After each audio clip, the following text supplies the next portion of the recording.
The course of H.P. Lovecraft's life was altered by an unfortunate madness. In April of 1893, his father, a commercial traveler from the vicinity of Boston, was on business in Chicago.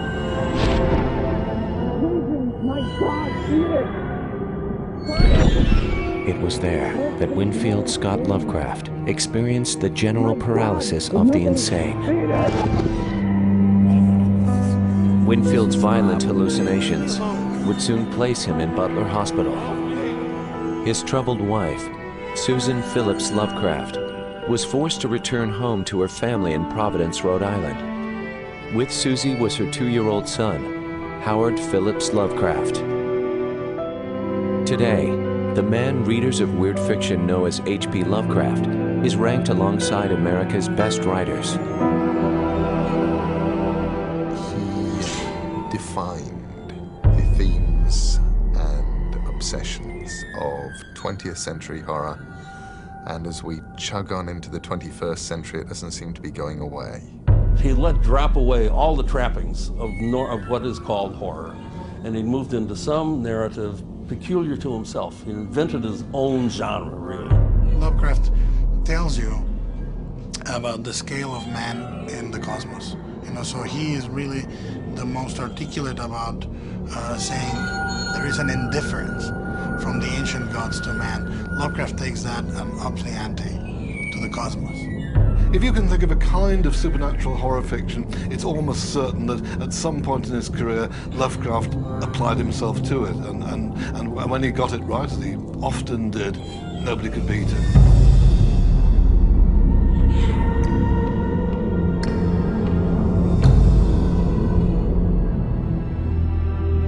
Cthulhu, Azathoth, Yog-Sothoth. These are the unspeakable names of the Old Ones, the very heart of Lovecraft's Cthulhu mythos, a loosely connected canon which has gone on to become one of literature's most influential creations. I don't know that Lovecraft ever sat down initially and went, I'm going to grow a grand mythos. I think that, yes, it begins and then everything else sort of fits in. It's a very complex sort of inbreeding of mythologies, and essentially what the pitch would be that things much older than mankind, things much older than Earth, are gazing upon us with indifference and cruelty. Those old ones were gone now, hidden in distant wastes and dark places all over the world, until the time when the great priest Cthulhu, from his dark house in the mighty city of R'lyeh under the waters, should rise and bring the earth again beneath his sway. Instead of it being that there are, demons and coming from hell, there are these weird tentacled creatures coming from other worlds into ours, and that they have been banished, and that they will return someday and regain what was once theirs. The old ones are the universe, the old ones are the cosmos. They're that force beyond us that we're incapable of controlling, and they're that force, they're the universe that is vaster than we can ever comprehend. Prior to Lovecraft, if you read horror, if you read ghost stories, you always have a vision of a world which is fundamentally hospitable. God is looking after you. God is looking after the good people. Good people will probably survive horror stories or ghost stories or whatever. Lovecraft redefined things. He took it away from the ghost story, away from the Gothic, and into this vision of a malign world.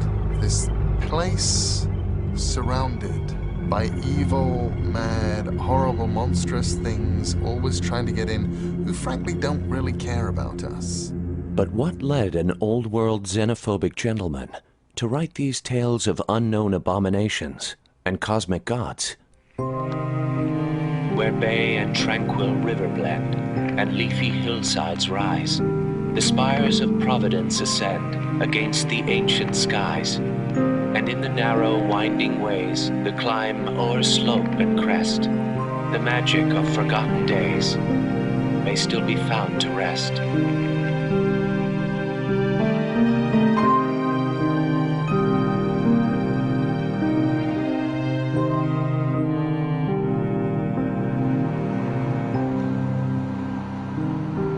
The Phillips house at 454 Angel Street was a vestige of old American values.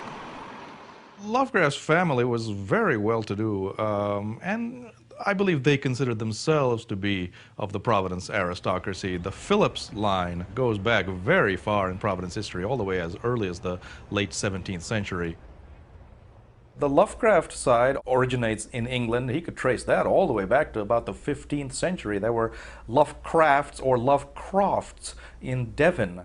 He was truly almost a Mayflower specimen, preserved in the formaldehyde of New England, you know.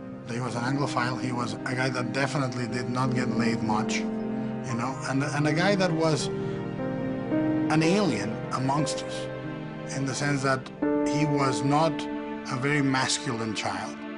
After Winfield's death from syphilis on July 19, 1898, young Howard was all Susie Lovecraft had left. She mothered her child incessantly, so much so that she was known to make friends stoop when walking hand in hand with her son, for fear his arm would be pulled from its socket. Despite her over-attention, Susie Lovecraft's near-puritanical views restrained any physical affections toward her son. Lovecraft would later admit to his only wife that this form of mothering was devastating to him. His grandfather, Whipple Phillips, was a very impressive industrialist. Lovecraft remembers Whipple telling him oral ghost stories at the age of 4 or 5. He tutored him in a number of other ways, tried to take an interest in his education. In the attic was an immense library, presumably collected by his grandfather. And Lovecraft went up there as a boy with a candle secretly and started reading all these old books and fell in love with the 18th century. Lovecraft is more than a product of his time. He's a product of a couple of centuries earlier, because he was born out of time.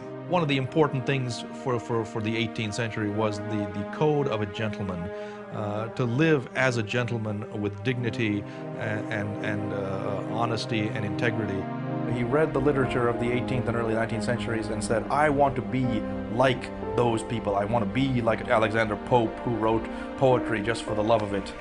I've always had the subconscious feeling that everything since the 18th century is unreal or illusory, a sort of grotesque nightmare or caricature. Lovecraft learned a lot in his grandfather's house. In fact, all the learning that he had, I think, came from there. His schooling was intermittent at best. Apparently he had various nervous maladies that kept him out of school. This was a time before education was mandatory. You didn't have to send your child to school if you didn't want to. At the age of 8, he became filled with a burning love of chemistry.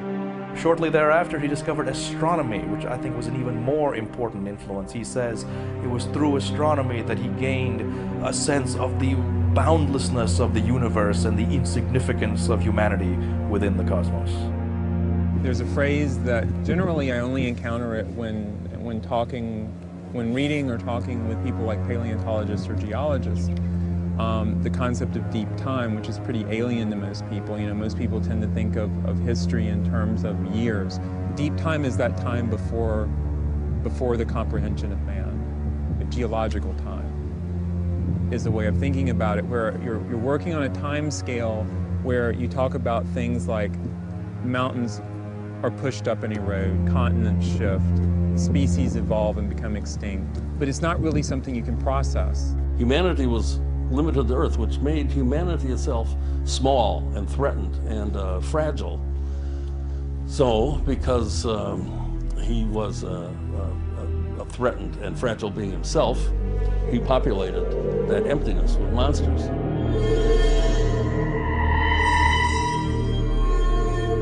Frequent visits to the attic gave Susie the impression that her son was trying to hide from the world and others, that he was a vulnerable child, uncomfortable with himself.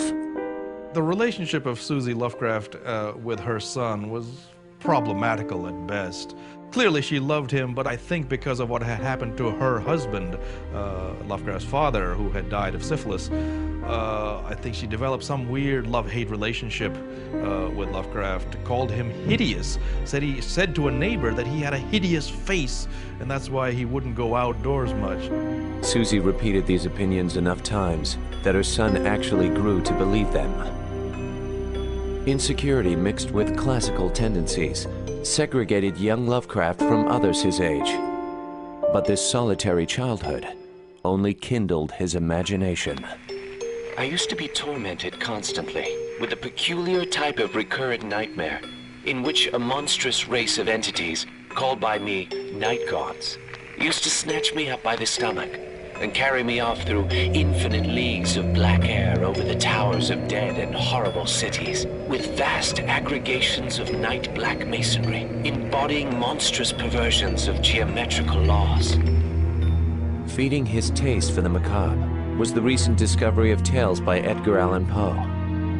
Lovecraft is the most significant descendant of Poe, and you can see that heritage most clearly in those early stories that evoke effects such as those in the Telltale Heart, say. The Telltale Heart could have been written by Lovecraft. He may have wanted to be a little like Edgar Allan Poe, but he went in a whole different direction with his imagination. You know, Poe talked about how a short story should be, everything should be there to create one particular effect, whereas Lovecraft, I think, goes for much more sort of a bigger canvas somehow than Poe did. In his teenage years, Lovecraft would attempt quite a few stories in the Poe style. Most, however, were destroyed by Lovecraft.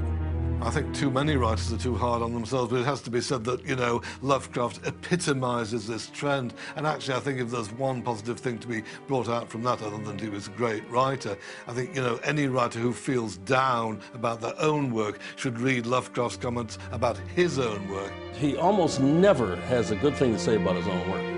This may be a kind of version of what he perceived as good manners, because there's no doubt that he would have thought it very ill-mannered to praise his own work.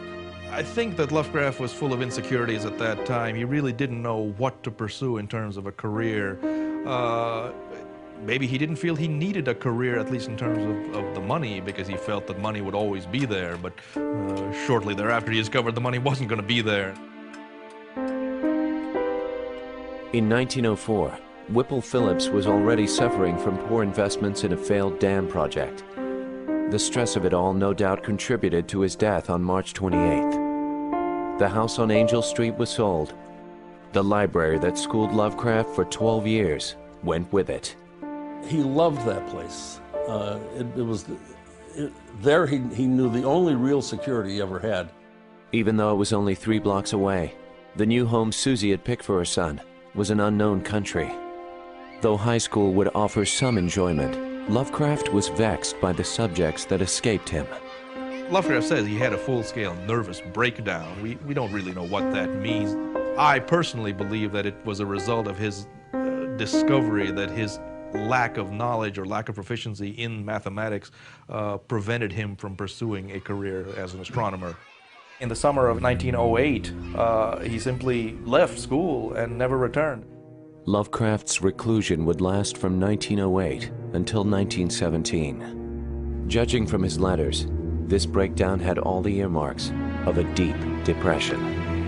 I shunned all human society, deeming myself too much of a failure in life to be seen socially by those who had known me as a youth and had foolishly expected great things of me. Lovecraft himself was a pretty crazy person. He was kind of nuts, wandering around. And I don't mean necessarily, eccentric is a better word. Even for his time, he must have been not only a recluse, but an oddity. He would go out occasionally, apparently, and people saw him walking down the street in a raincoat with the flaps up to his collar and looking straight ahead, not trying to make eye contact with anybody. One activity that endured through this period was his reading. This exposed Lovecraft to the amateur pulp magazines that would one day be the outlet for his own work. I think amateur journalism saved Lovecraft both as a writer and as a human being. There was Lovecraft in 1913, 1914, basically rotting away. He clearly didn't know what to do with himself. And then all of a sudden, here was this small world of amateur journalism where there are other people like him trying to be writers, but not writing for money. And I think at that moment, that was important to Lovecraft, because amateur journalism was a kind of school for writers. Lovecraft went on to publish his own amateur magazine, The Conservative. In its pages, he exhibited a strong passion for the beliefs he formed during his isolation, including a pronounced xenophobia. The most alarming tendency observable in this age is a growing disregard for the established forces of law and order. Whether or not stimulated by the noxious example of the almost subhuman Russian rabble, the less intelligent element throughout the world seems animated by a singular viciousness. Every artist with every work of art is a product of his or her time. And he reflected a lot of very American feelings. The failings he had intellectually with beliefs in racism and so on are reprehensible. They were then as they are now, and yet in a sense you can't expect the guy to leap out of his skin and have modern sensibilities. He had this really archaic, unbudging idea that for society to be stable, then it had to be homogeneous. He just didn't like to see the culture he knew go down the drain, which he felt would happen just by erosion as more and more immigrants came. It's almost a Pat Buchanan kind of a thing. This absolutely genuine worry of the evils of breeding, mixed breeding, and breeding in general, I suppose. But the evils of taking purity with an almost Aryan sense of pride. Regardless, The Conservative attracted fellow amateurs both sympathetic and contrary. They were attracted by Lovecraft's erudite mind.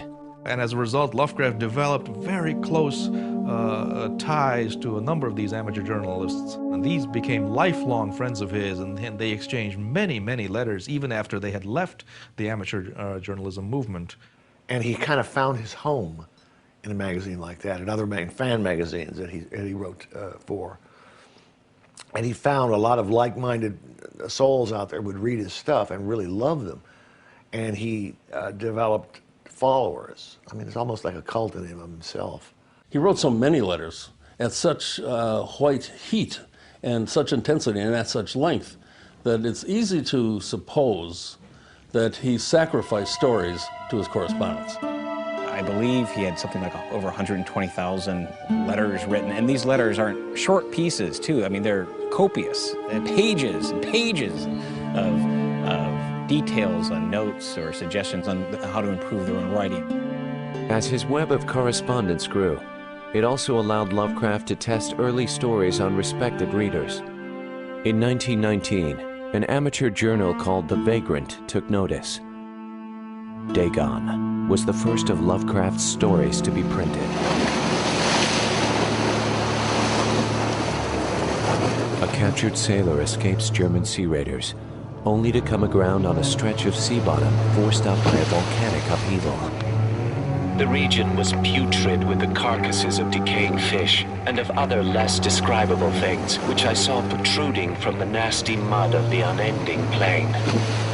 It's got this awful sense of atmosphere. The poor guy is out in the middle of nowhere, surely doomed with the black sun scowling on him. What an image. As the sailor explores the reef, he discovers a cyclopean monolith whose carved surface depicts a race of ancient fishmen. They were damnably human in general outline, despite webbed hands and feet, shockingly wide and flabby lips, glassy, bulging eyes, and other features less pleasant to recall. Suddenly, all hell breaks loose with this huge Charlie Tuna character coming out and embracing this monolith. And then at the end, what happens is the narrator just demented. He's now on the other side of the world, but afraid that old Charlie's following him. And he's, oh my God, the thing in the window. Well, has this creature followed him, or is he just plain nuts? We don't know, but either way, it's a great little story. But you know, you have it there. You've got the creature from the cyclopean creature from the sea. It's virtually Cthulhu in miniature. Dagon and other stories from this period would set the Lovecraftian model. Scholarly people discovering violations of natural law and being driven towards madness or death. It also exhibited Lovecraft's use of Baroque description and subjective adjectives. One of the cliche notions of Lovecraft propounded by people who don't very much like his work usually, you know, is that he only had one style that consisted mostly of piling on the adjectives. Like, over the eldritch town of Dulwich, the gibbous moon hung illuminating the squamous and batrachian inhabitants. So what he's saying there is just that, you know, the moon was nearly full over the weird town of Dulwich, and everybody who lived there was bloody peculiar frogs. But Lovecraft is a Baroque writer in the sense that he goes in and carefully modulates these overripe, incredibly convoluted phraseologies and sentences and style, but it's all his own. If you meet Lovecraft for the first time as an adult, you do kind of have to learn how to read him. It's not a modern style, it's not a stripped down style, it's not a very efficient style, and there are many, many things about it that are risible.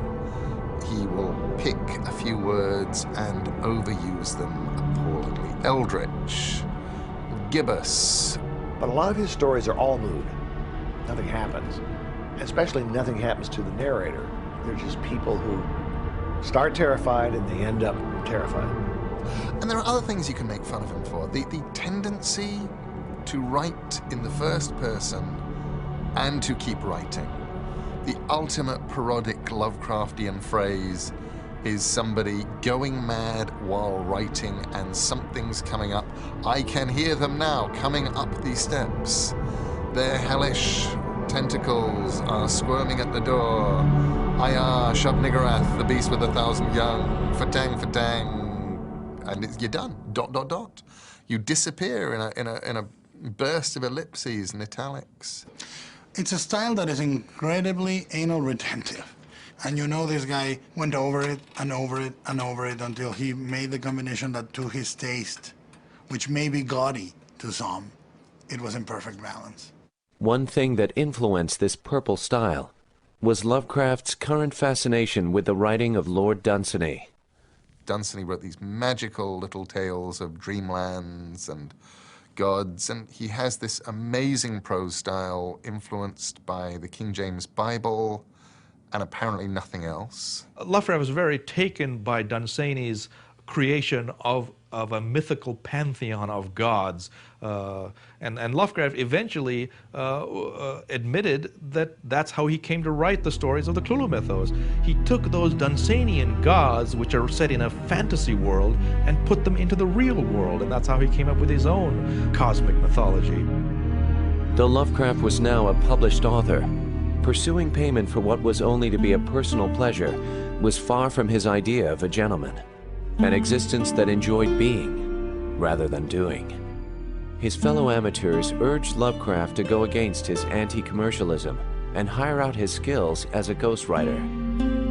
As an invisible author, Lovecraft would be published many times between 1918 and 1920. With no practical experience in commerce, however, Lovecraft charged rates much lower than the standard of the time, barely clearing a minimum goal of $15 a week. Despite meager returns, this was a prolific time for Lovecraft. By 1921, he had written close to 17 stories. Unhappy is he to whom the memories of childhood bring only fear and sadness.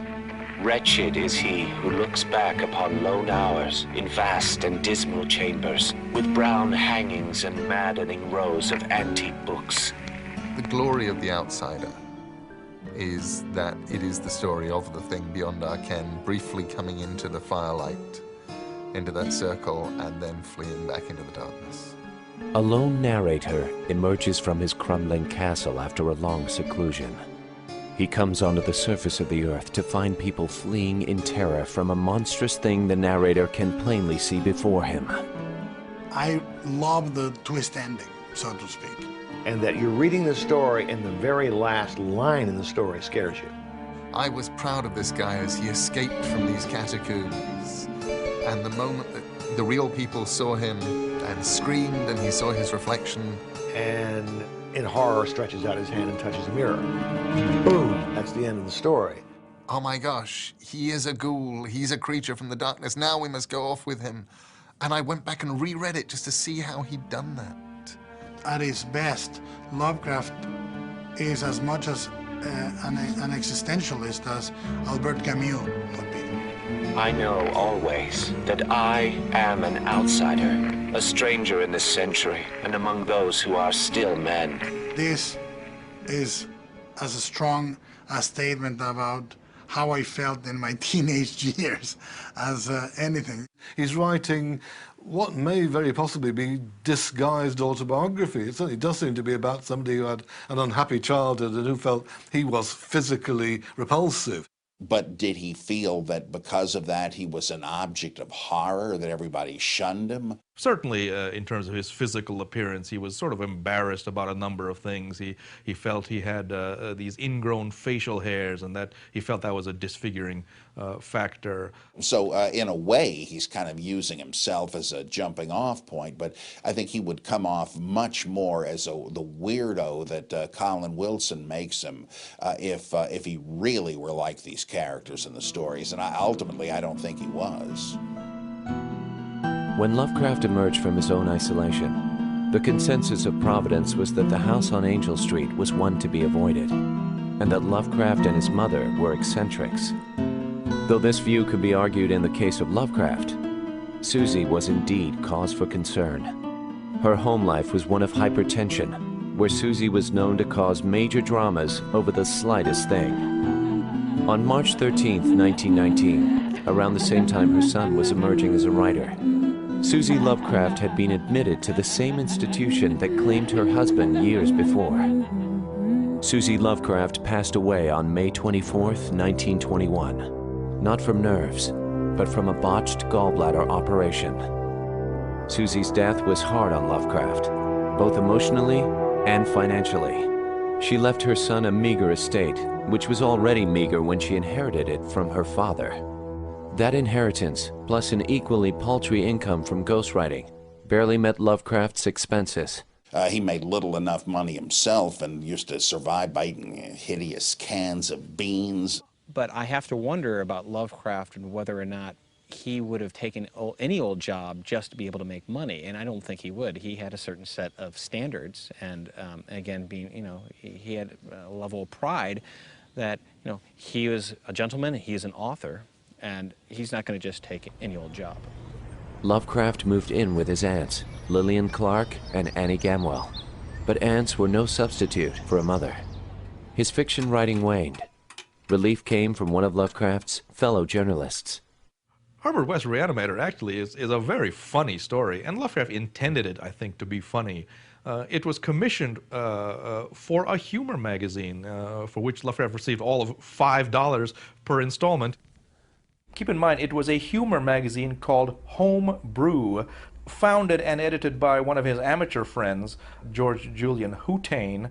Houtain said, "You can't make them too horrible." So clearly, Lovecraft is encouraged to write just the most outlandish, flamboyant horror that he could think of.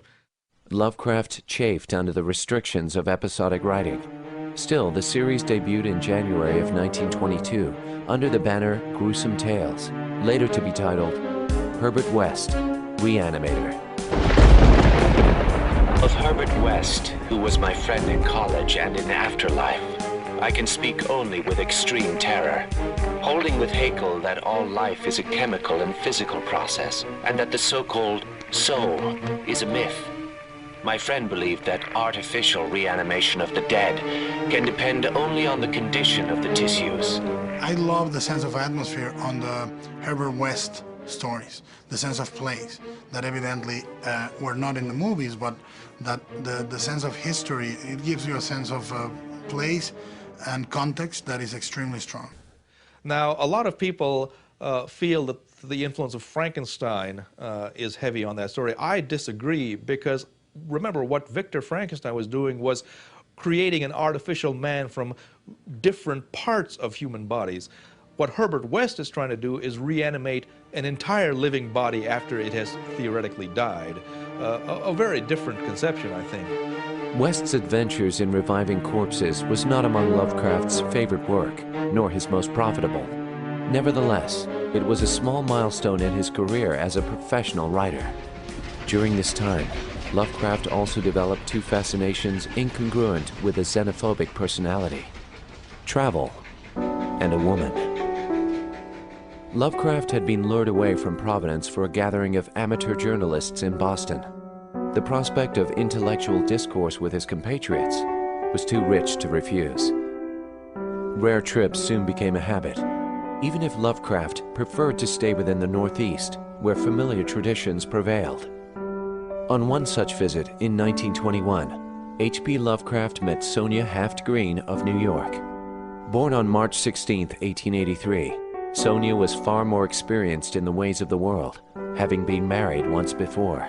He met this woman who was Jewish. One of the things that I found reading the letters, Lovecraft's letters, was how anti-Semitic he was. And the idea that he ended up marrying a Jewish woman, I think, is pretty extraordinary. And she must have looked at him and decided that she wanted him. He wasn't the worst catch in the world. I suppose he had a certain dignity. He was kind of tall and thin and bony.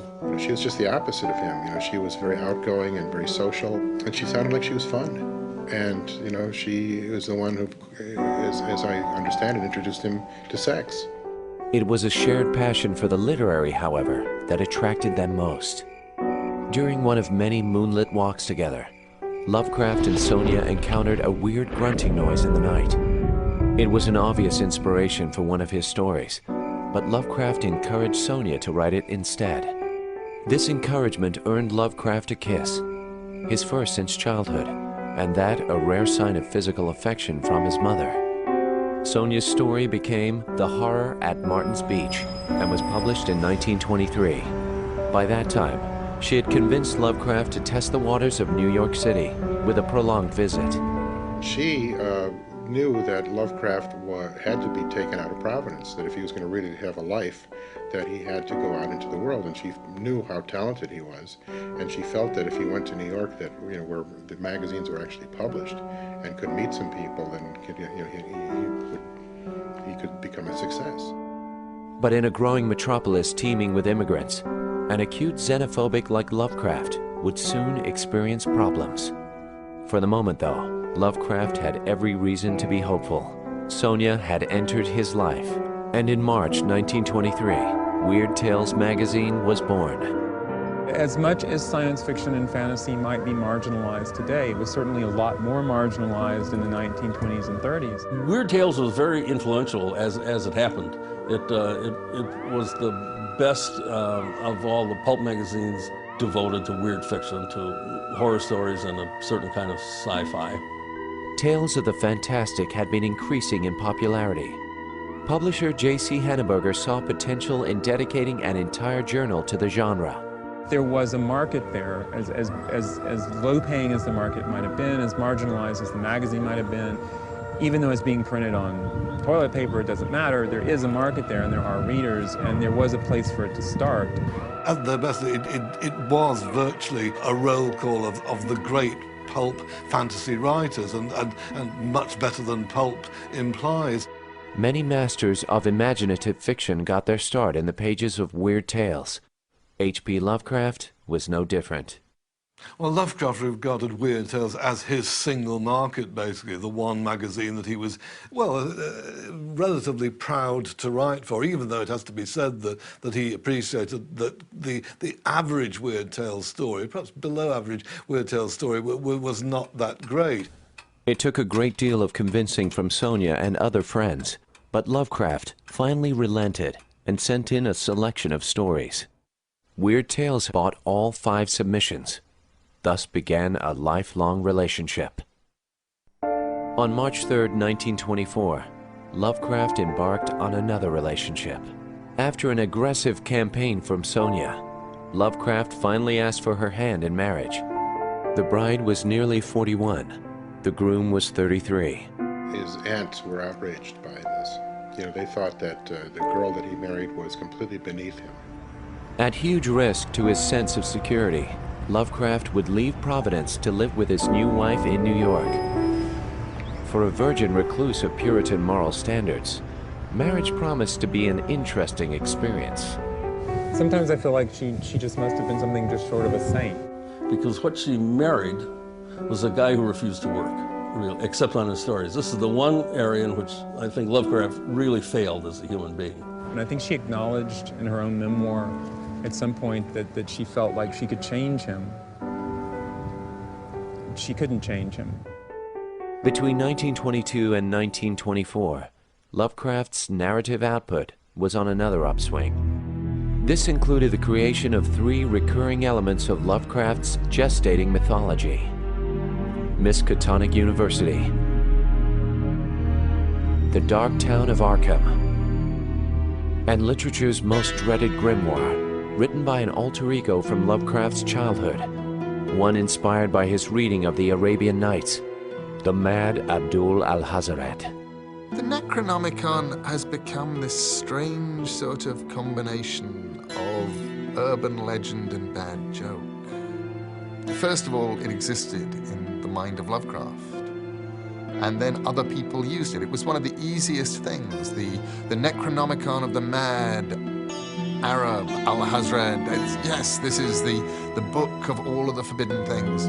The Necronomicon was a book that collected all manner of summoning spells, spells that would cause the return of ancient creatures from unknown worlds and dimensions. Well, the Necronomicon is yet another of those Lovecraftian concepts that was, never meant to be fully bodied forth. It's a series of references that again imply this much larger tome with more terrible secrets than Lovecraft can even hint at. So then other people would use it. You got Fritz Leiber, and you got Bob Bloch, and you got Manly Wade Wellman, and August Derleth, all these other writers putting it into their stuff. So now it feels a little truer, like maybe it ought to exist. Another story from this period can be seen as one of Lovecraft's early best, The Rats in the Walls. Rats in the Wall was one of 2 stories that I read when I was a kid. My father bought me a book called Great Tales of Terror and the Supernatural, and it had all sorts of stories in it. 2 from Lovecraft, Rats in the Walls and the Dunwich Horror. And he read them aloud to me when I was a kid. It was mind-blowing. A gentleman of the Delaporte family returns to his ancestral estate in England. There, he and his black cat Niggerman are disturbed by verminous slithering behind the walls. Lovecraft was great at depicting the moment of discovery by sound or by a fleeting shadow, and it really put you there and made you almost empathically experience the moment where you heard the noise behind the woodwork. More than a lot of the stories, it literally embodies that sense of deep time, in the sense of as De La Poor is trying to investigate the source of the phenomena in the house, begins to go through the sub-basement, the sub-sub-basement, and down into these vast subterranean caverns beneath the house. That exploration into the depths of the castle is simultaneously an exploration into the depths of the past and the horrors that come out of history. I seem to be looking down from an immense height upon a twilit grotto, knee-deep with filth, where a white-bearded demon swineherd drove about with his staff a flock of fungus, flabby beasts, whose appearance filled me with unutterable loathing. Then, as the swineherd paused and nodded over his task, a mighty swarm of rats rained down on the stinking abyss and fell to devouring beasts and man alike. It's one of the stories where Lovecraft is playing with the classical Gothic tropes.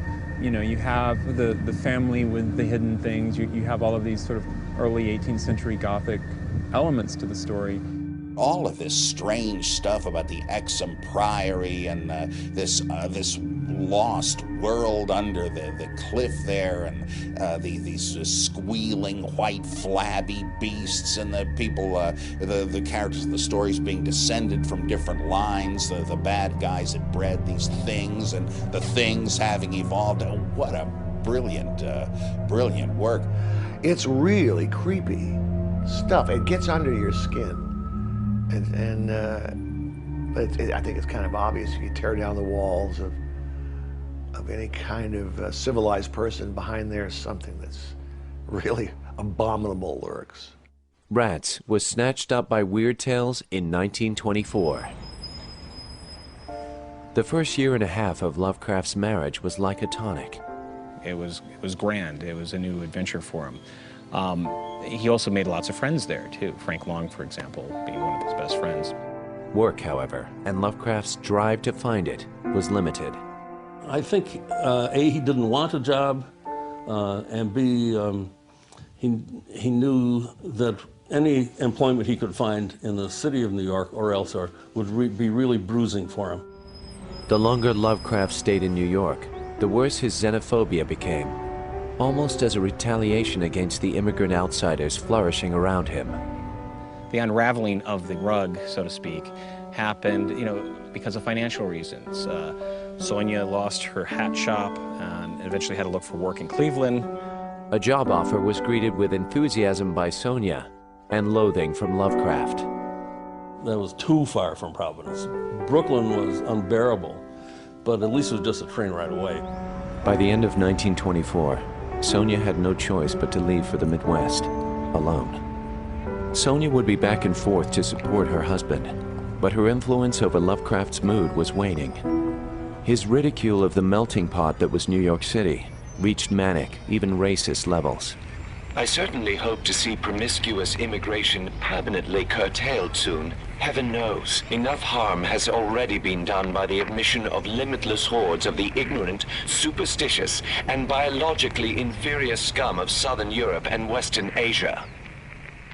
For the most part, Lovecraft kept these views to himself, knowing full well that his friends and correspondents did not share his views. It wasn't long before his fiction gave voice to these demons.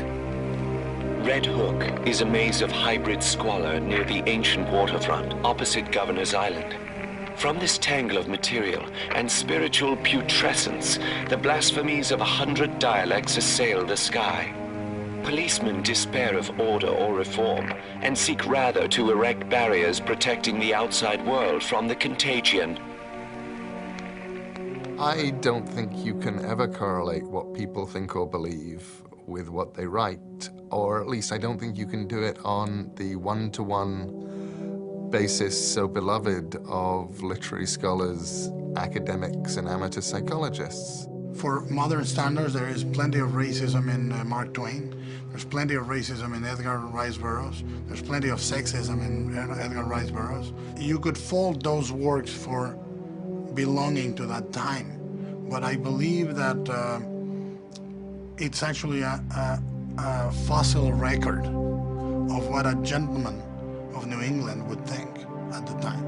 It's very, very easy to look at Lovecraft and go, okay, well, you know, Cthulhu means the female genitalia, or all of these outsiders are really Jews or blacks, or, you know, this is what the Batrachian thing is all about. It's a cunningly disguised racism. He did, however, make overtly racist statements towards some groups, and that's certainly no surprise back in the 20s and 30s, and it's too bad. I mean, that doesn't make it right, but I just don't think you can take it seriously. It would be funny if it were not so objectionable, and to a certain extent it still is funny, even though it is completely objectionable. The sheltered character, who took a long, long time to grow. I was going to say never grew up, but that isn't true. And so he's reacting in an adolescent fashion to these streams of people who flooded the streets in Brooklyn, in Red Hook, Brooklyn. And I think when he referred to himself as an unassimilated alien, I think he understood that when he was in New York, on some level he understood, despite all of his protestations, that New York worked. You know, despite his perception of it as this horrid, chaotic cesspool, it was something that worked. He didn't work. It became clear to friends that Lovecraft's exile in New York was leading to a breakdown. Some even feared a suicide attempt. Help came from Lovecraft's aunts, Lillian and Annie, who found a small home for their nephew back in the safety of Providence. Sonia offered to buy the house for him, but this was not New York. In Providence, propriety would reign. If Lovecraft could not support his wife, he would distance himself instead. In April of 1926, Lovecraft returned to his beloved city. He was released from Brooklyn, and he went back to his almost unimaginably immense relief to Providence. That summer of 26 was the start of Lovecraft's richest period. It started with an idea he had outlined during those fearful days in New York, an idea which became the most notable addition to Lovecraft's fictional universe. The story of Lovecraft, the first one I read was The Call of Cthulhu, like most everyone I imagine. And it just struck me because it was a combination of cosmology, anthropology, and horror that was all melded into one.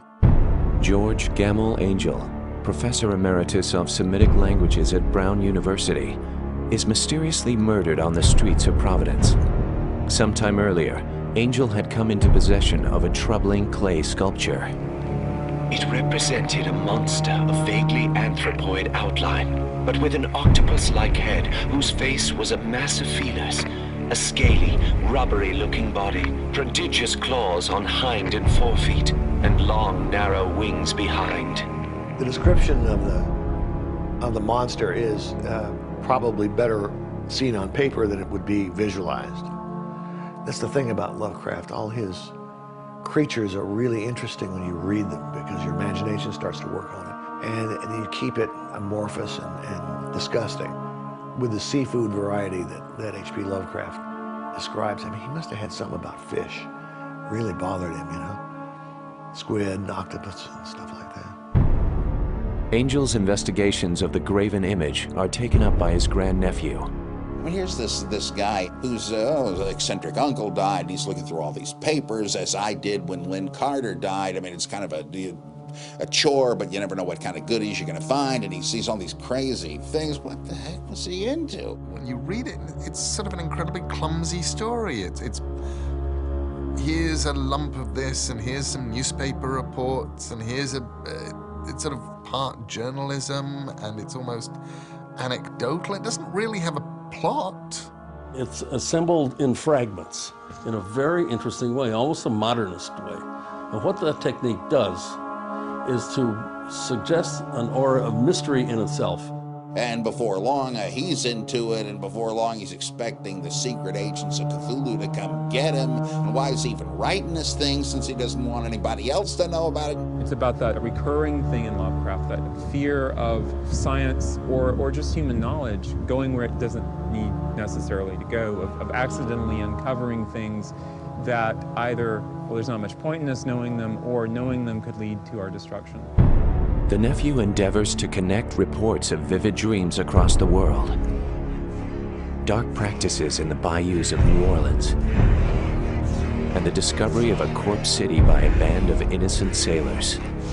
There lay great Cthulhu and his hordes, hidden in green slimy vaults, and sending out at last, after cycles incalculable, the thoughts that spread fear to the dreams of the sensitive. Cthulhu is almost like the Paul Revere of all these deities, you know, or the King Arthur, waiting to come back, you know, and take over him. He's just a general evil that exists in another place, but it's like Christianity in a sense. In a sense, our creator, he's our destroyer. He's kind of another version of the devil, I suppose, except slimier. As elaborate as this story was, the spelling and pronunciation of the ancient names was even more so. Cthulhu. Cthulhu. Cthulhu. Cthulhu. Cthulhu. Of course, the discrepancy on the enunciation of the name, this is my fourth language now. Poppy Z. Bright makes fun of the way I pronounce Cthulhu, but I don't know another way. You know, I look at the way Lovecraft tried to pronounce it, and I can't pronounce it. Many of his colleagues apparently didn't know how to pronounce it, or pronounced it wrongly. And so finally, in a letter of 1934, he tells a colleague, well, it's really meant to be 2 syllables. You're supposed to put your tongue at the roof of your mouth and cough it out like Cthulhu. But he says, you know, the name is an entirely alien name, not designed to be pronounced by human vocal cords.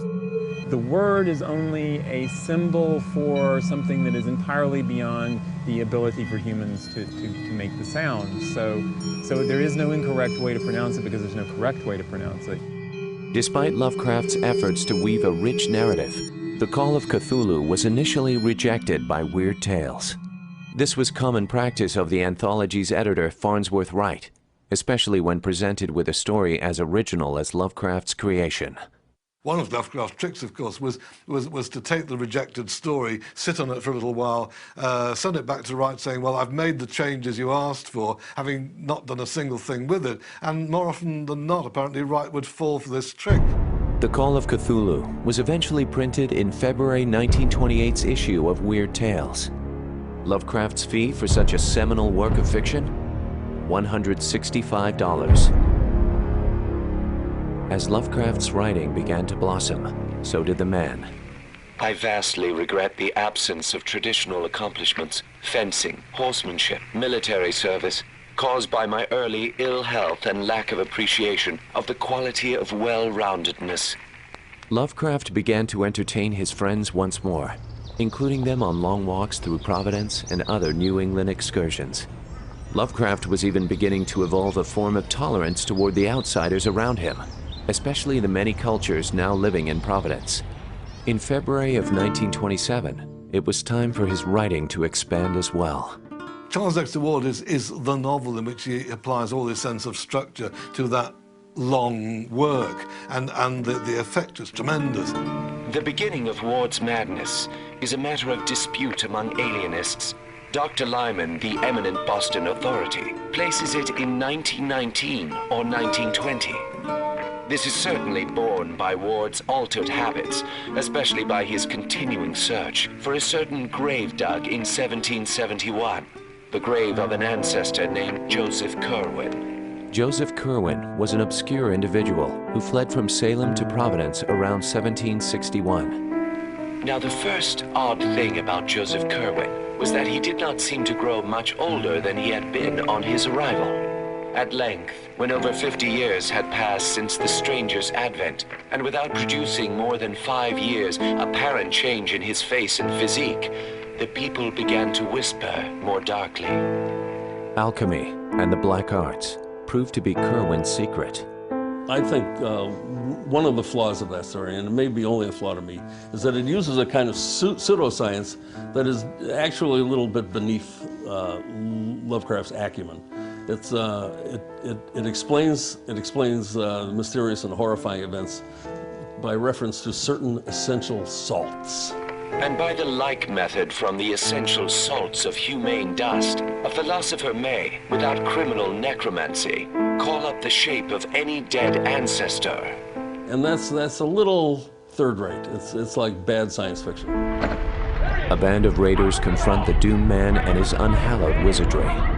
That night was never remarked on again, until Charles Ward learned of his descent from Curwen in 1918, and continued his ancestors' experiments, connecting the past with the present, summoning the unspeakable to life. It's almost like a detective story, you know.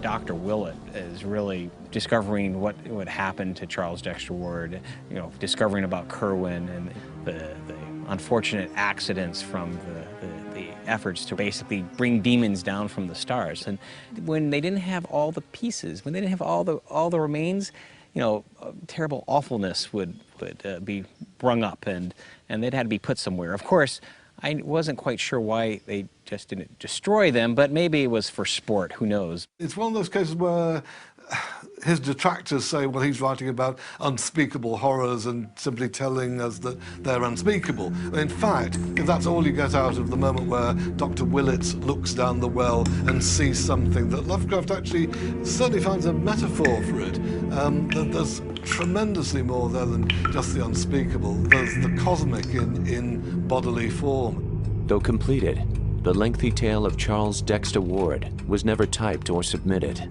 He just left it in a drawer. He didn't think it was worth bothering with. It was a first draft, amazingly. I believe Dream Quest of Unknown Kadath was also.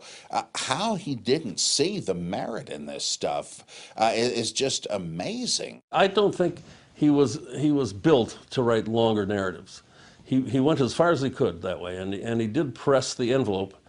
Some of those last stories are really rather long, but they're also inert in a certain way that a novel cannot afford to be. There was another tale written during this time on which Lovecraft held an entirely different opinion. The Color Out of Space is just a great science fiction movie, a story. It should be a movie, although I don't know how you do the color, because it's like unlike anything we've seen, and I don't know what that is.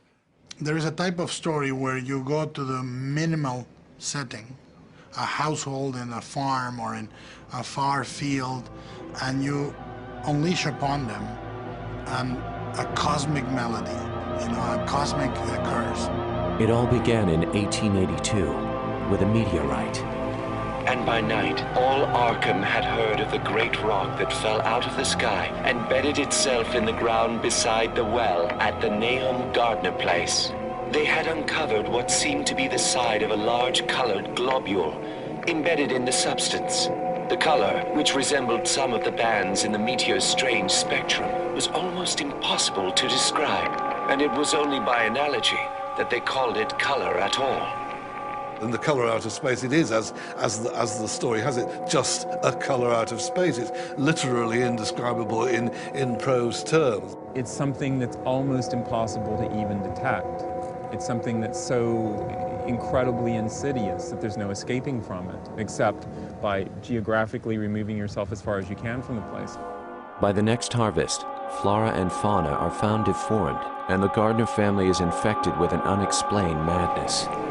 It happened in June, about the anniversary of the meteor's fall, and the poor woman screamed about things in the air which she could not describe. In her raving, there was not a single specific noun. She was being drained of something. Something was fastening itself on her that ought not be. It wasn't just a meteorite, it was something inside the meteorite that begins to spread and poison the landscape and mutate the landscape and the people. It's one of those stories of Lovecraft that moves into physical gruesomeness, the effects on the unlucky family in the farmhouse, but then it passes beyond that into absolute awesomeness, a kind of real transcendental quality of terror that the best of Lovecraft achieved. Though the Call of Cthulhu looked to the stars, The Color Out of Space was clearly set in the realm of science fiction. For this very reason, Lovecraft submitted his tale to the new journal Amazing Stories. Though they would eagerly publish the story in September of 1927, their lack of payment convinced Lovecraft that he should never stray far from the known quantity of weird tales. They would be the only magazine he formally submitted to for the rest of his life. During a 1928 excursion to Massachusetts, Lovecraft happened on a ring of stones. Oldest of all are the great rings of rough-hewn stone columns on the hilltops, more generally attributed to the Indians than to the settlers. Along with talk of witch blood, the eerie cries of the whippoorwills, and the ever-present old ones, Lovecraft shaped the Dunwich Horror. It was in the township of Dunwich that Wilbur Whately was born on the 2nd of February, 1913. Lavinia Whately had no known husband, but according to the custom of the region, made no attempt to disavow the child. There is an inbreeding between, gods and man, and that you produce, what did you produce? You got this, half god, half man thing. Wilbur Whately's grandfather is old Wizard Whately's an eccentric New England hick. What's his motivation? Is he trying to end the world because he's some kind of Sadian nihilist? No, he just needs a few extra bucks. Yog Sothoth agrees to give him pirate doubloons if he pimps out his daughter to him. At the age of 10, Wilbur Whately attained an unnatural size, that of a fully grown man. His facial aspect, too, was remarkable for its maturity, exceedingly ugly despite his appearance of brilliancy, there being something almost goatish or animalistic about his thick lips, large, pored, yellowish skin, coarse, crinkly hair, and oddly elongated ears. What troubled the residents of Dunwich even more were the number of cattle purchased by old Whately without ever increasing the size of his stock, and the dreaded something being kept in the upper part of the Whately farmhouse. there are twins that were born to Lavinia, and one is a normal, mostly normal-looking, 8-foot tall, goatish-looking man, and a half-seen, our invisible half-brother, which is much more like his father. Soon, a mysterious thunder was heard in the woods. Livestock and eventually entire families disappeared. And Wilbur Whately was discovered breaking into Miskatonic Library in search of a complete Necronomicon, one that contained the rites for the Old One's return. Yog-Sothoth knows the gate. Yog-Sothoth is the gate. Yog-Sothoth is the key and guardian of the gate. Past, present, future, all are one in Yog-Sothoth. The Dunwich Horror earned Lovecraft his biggest payday from Weird Tales, $240. But again, Lovecraft failed to capitalize on his success and would not write for more than a year. This time, Lovecraft's reticence was due to a desire for artistic growth. There are my Poe pieces and my Dunsany pieces, but alas, where are my Lovecraft pieces? Lovecraft's writing, on the surface, appears to be imitations of other writers. If you see the early stories, there is a much more constrained sense of scope. And towards the end of his life, he was gaining as a writer, I think, and gaining as an artist and as a human being, and his view of the world became more ample. And I think when Lovecraft shed the influence of Dunsany and started writing like Lovecraft, that's when things take off. He was writing much better fiction. He was writing much more contemporary fiction in many senses. I mean, in the sense that the language was more contemporary and the settings were more contemporary. You can even see how some of his descriptions start becoming more specific. They go from being unnameable, obscene things to being described as a cucumber body with so-and-so tentacles with proboscis or proboscis in each end. And, he really started relishing that. And he started giving a sense of dignity and history to these creatures that I think is unique. With Providence as a lifeline, Lovecraft was emboldened to venture further and further in art and in life. His correspondents engaged in healthy discussions on race, men, and civilization. The more Lovecraft exposed himself to other opinions and places, the more his views and phobias began to soften. This self-improvement did not extend to his marriage, however. Since his return to Providence, Sonia had seen very little of her husband. While she remained in New York for the sake of a career, Lovecraft favored his cherished city. On March 25, 1929, after constant pleas from Sonia, the Lovecrafts filed for a divorce. Sonia went on to Europe, a place Lovecraft had always longed to visit, but never did. Later, she moved to California, where she remarried and led a full life until 1972.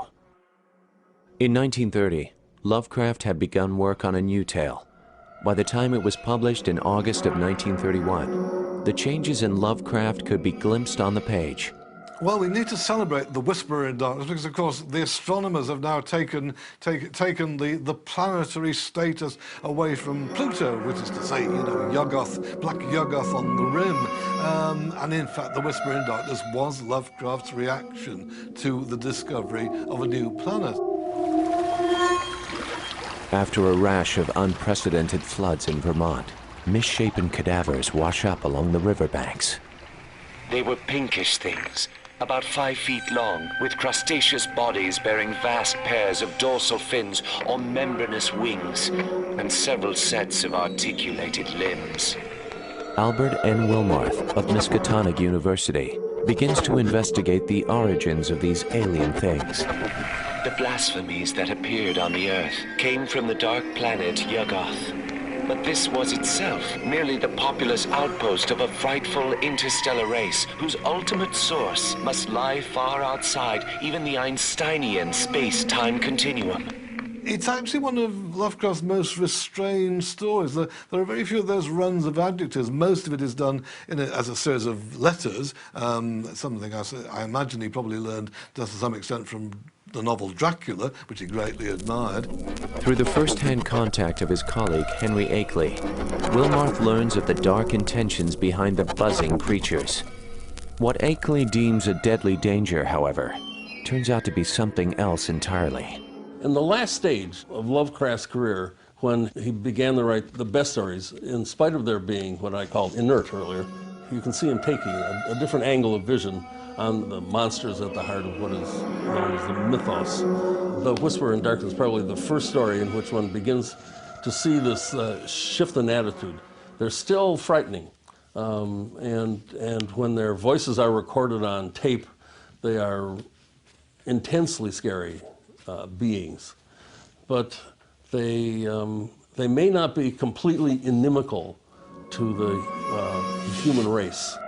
In fact, the fungi from Yuggoth wish to expand man's senses to enable his exploration of the cosmos and its secrets. This process, however, involves removing the brain and placing it in a cylinder for the journey, all in the spirit of discovery, but hardly harmless. It's all a scam.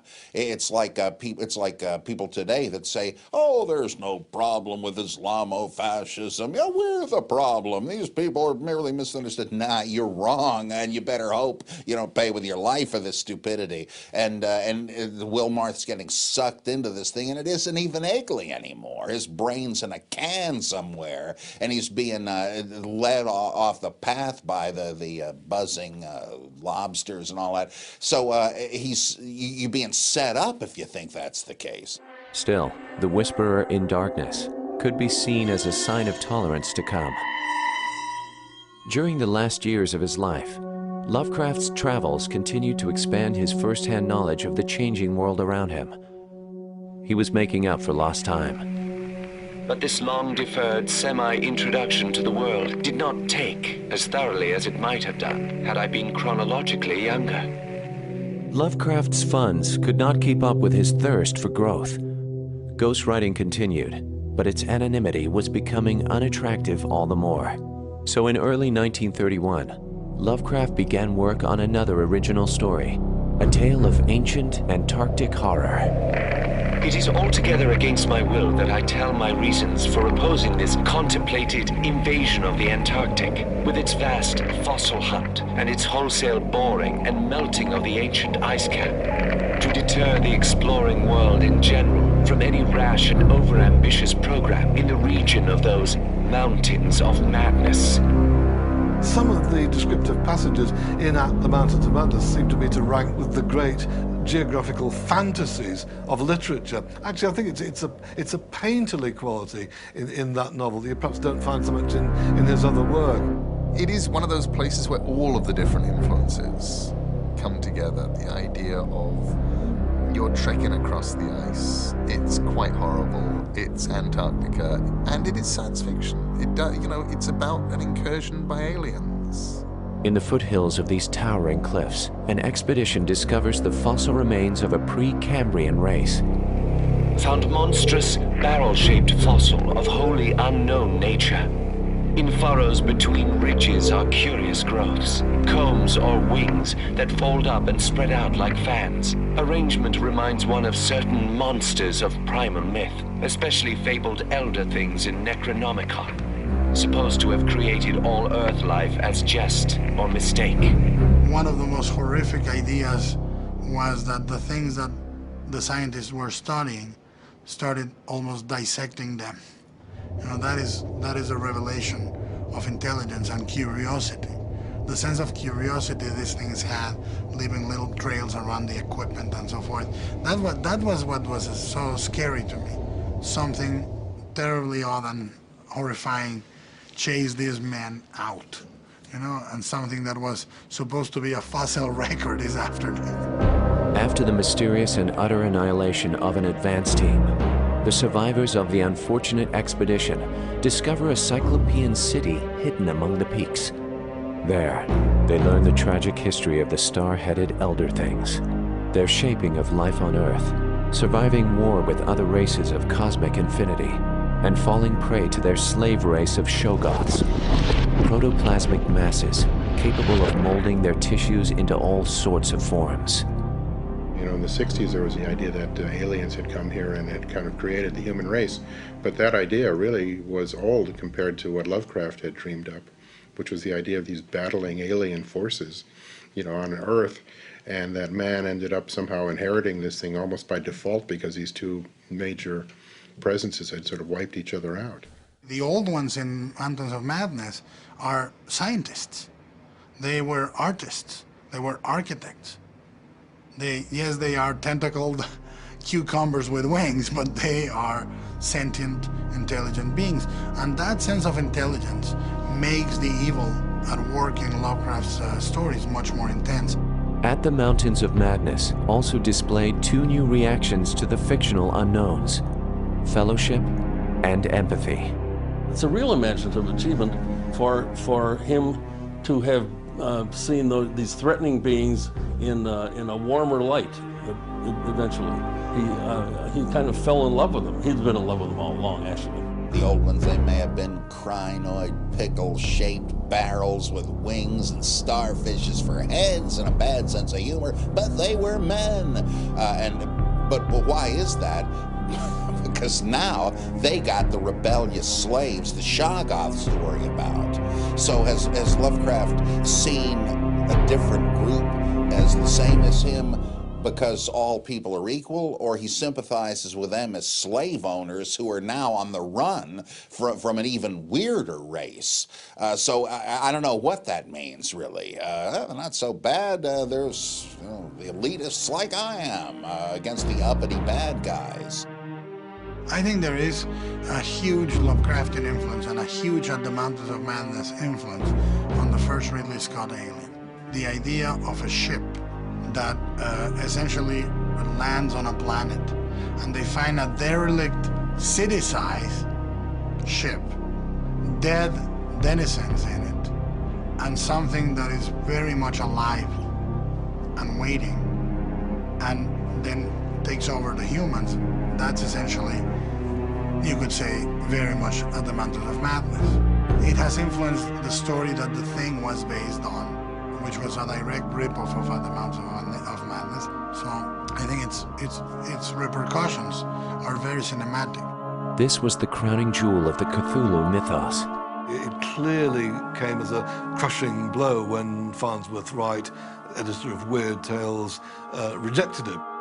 By then, sadly, Lovecraft had really decided that, he no longer had any ability to express, convey the kind of thing he wanted to convey. He was to write very little prose fiction for the last few years of his life. Though more stories were attempted over the next few years, most, like The Shadow over Innsmouth, were problematic for Lovecraft. Lovecraft himself seemed almost embarrassed by The Shadow over Innsmouth, and I think probably he undoubtedly understood that it was, in a sense, a kind of reversion, a harkening back to the same sort of xenophobic prejudices that he had embraced in his youth. And why is everybody so down on Innsmouth? Some of the stories would make you laugh about old Captain Marsh driving bargains with the devil and bringing imps out of hell to live in Innsmouth. Some of them have queer, narrow heads with flat noses and bulgy, starry eyes that never seem to shut, and their skin ain't quite right. These things are creatures that are born looking normal, and the older they get, the stranger they become, until eventually their transformation will be complete and they'll slither off into the sea where they will live forever. It's definitely a sort of biological horror story where you have the breakdown of not just human society, but of the human body. But I think the overriding concern is actually about culture. You have the culture of the Deep Ones coming up and over the decades eating away the culture of Innsmouth, so that finally Innsmouth will vanish. There is, to be sure, a kind of racist or xenophobic undercurrent to that story, but I think it's very subtle and very indirectly expressed. I'm now beginning to think it must be one of Lovecraft's one or two best stories. And he does something that you don't see a whole lot of Lovecraft doing in writing action scenes. I still think that the escape from the Gilman Hotel is a marvelous action scene, and running across and running into the parade of horrific frogfish things. It's wonderful and not the sort of thing that he did a lot. Lovecraft never formally submitted The Shadow over Innsmouth for publication. Partially, Lovecraft marginalized himself because he was never very complimentary of his own work. But I think readers and critics neglected to see the imagination at work behind what he wrote. It would be a few more years before modern tastes turned in his favor. At the end of 1935, New York agent Julia Schwartz was able to sell the previously rejected At the Mountains of Madness. Thanks to the efforts of Donald Wandrei, The Shadow Out of Time sold soon after, giving Lovecraft his highest combined payday, a total of $595. By the end of 1936, just as success seemed a possibility, Lovecraft's health began to diminish. In many ways, I think if Lovecraft had preserved his health, he would have become a well-known writer in the 40s and 50s if he had lived that long. I think Lovecraft really died at the pinnacle of his talent. Lovecraft had been suffering from a small collection of ailments, including digestive trouble. By the time he submitted to a doctor's diagnosis, the cancer had spread through his small intestine. H.P. Lovecraft died on the morning of March 15, 1937. He was 46 and a half years old.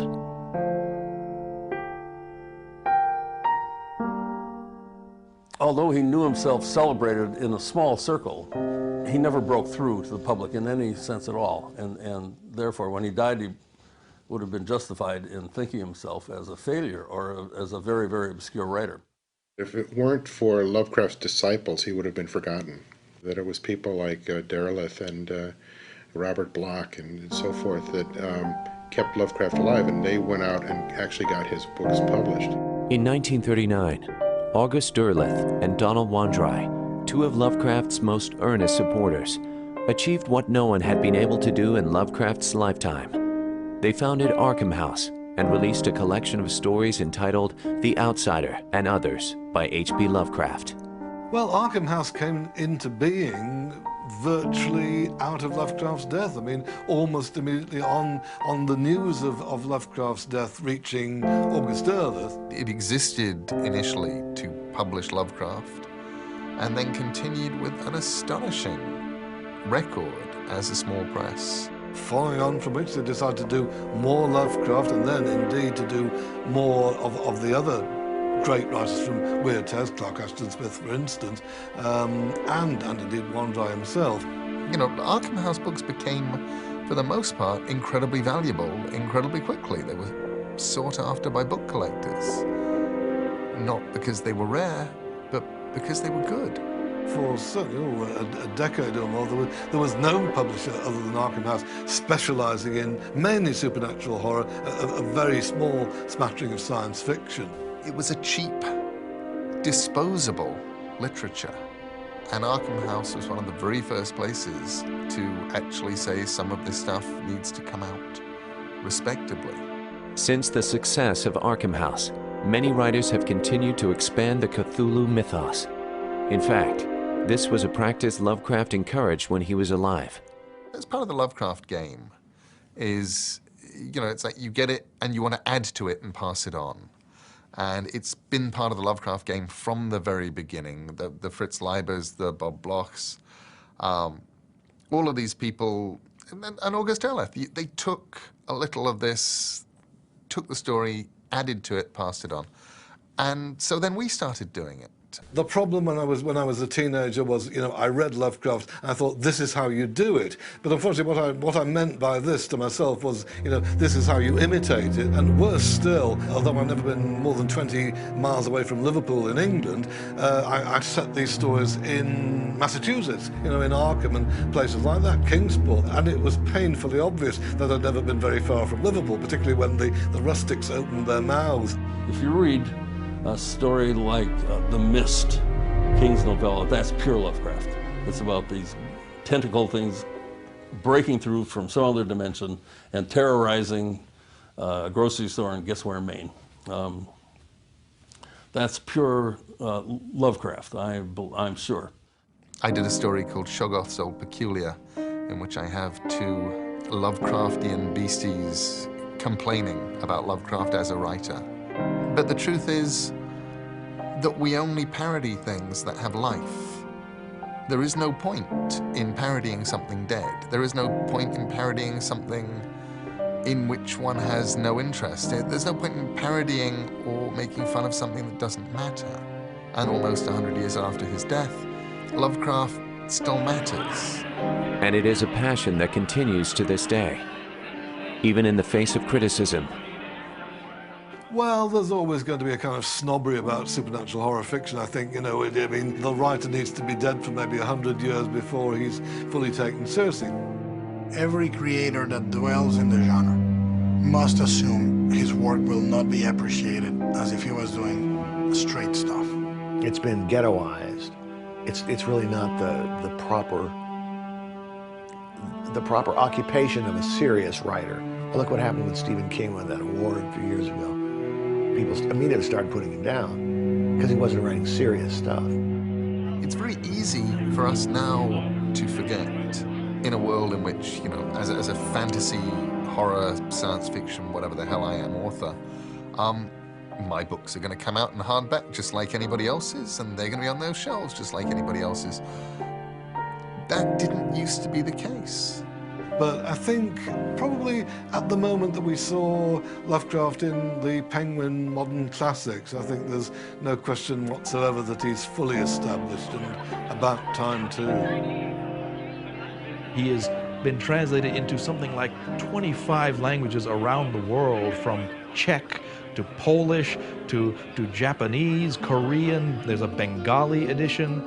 A lot of people kind of get introduced to Lovecraft not even knowing that it's Lovecraft. You know, you've got things like, you know, Hellboy, which is, you know, borrowing very heavily from, you know, the Lovecraft mythos, and even things like Pirates of the Caribbean, where you've got Davy Jones is looking like, you know, he crawled out of Lovecraft. You know, it looks like Cthulhu. You look around these days and you get the plush Cthulhu phenomenon. You get Cthulhu slippers. You get funny Cthulhu hats. One of the things that I think is so amazing is I've met a group of people who were into playing these Call of Cthulhu games and so forth. And they knew all of the Lovecraft creatures, but they had never ever read Lovecraft. They didn't know what the stories were. His images are so outre and ghastly and colorful that they influence all kinds of rock and roll bands. I think he also literally appeals to the outsider and the person who is not well accepted in society, who's a little bit of a loner. I think one of the reasons that Lovecraft is so popular today is that his view, which is a very dark one, you know, that man is lucky to be ignorant, I think is what he used to say, because if he knew the truth, he would either go crazy or he would kill himself, is one that everyone can relate to these days. Every election, you see the bumper stickers saying, "Vote for Cthulhu, why settle for the lesser evil?" Such is Lovecraft's fame that some occultists insist that Cthulhu mythos is no myth. I know every religion begins as the delusion of one or two people, and once enough people sign on, it becomes a worldview. And if you can inhabit it and live everyday life, then it no longer seems insane. But when you're one of the very few who believe it, there's a kind of an intensity that results in an unbalanced character. And that's what I'm afraid of with cultists that actually believe there are old ones.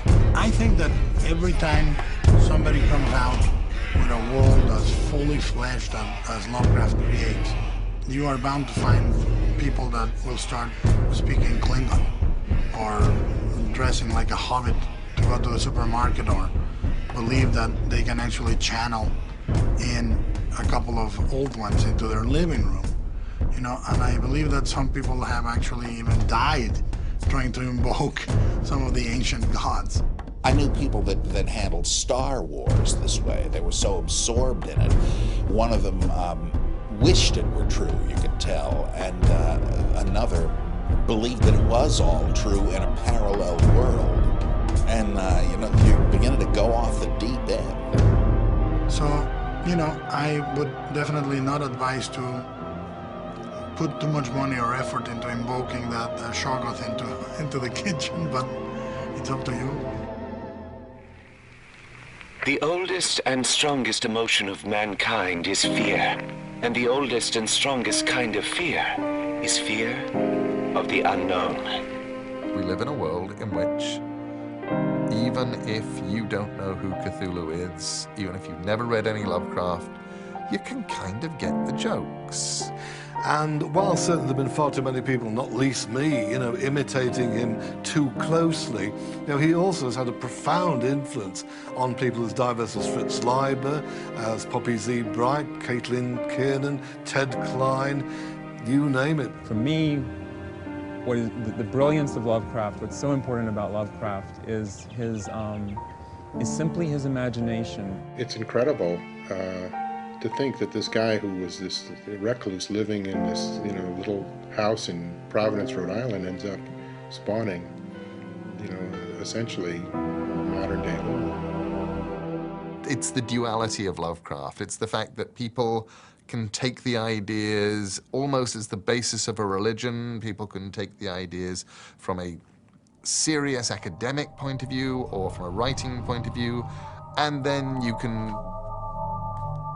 Then if you just like drawing great big monsters, Lovecraft is waiting for you too.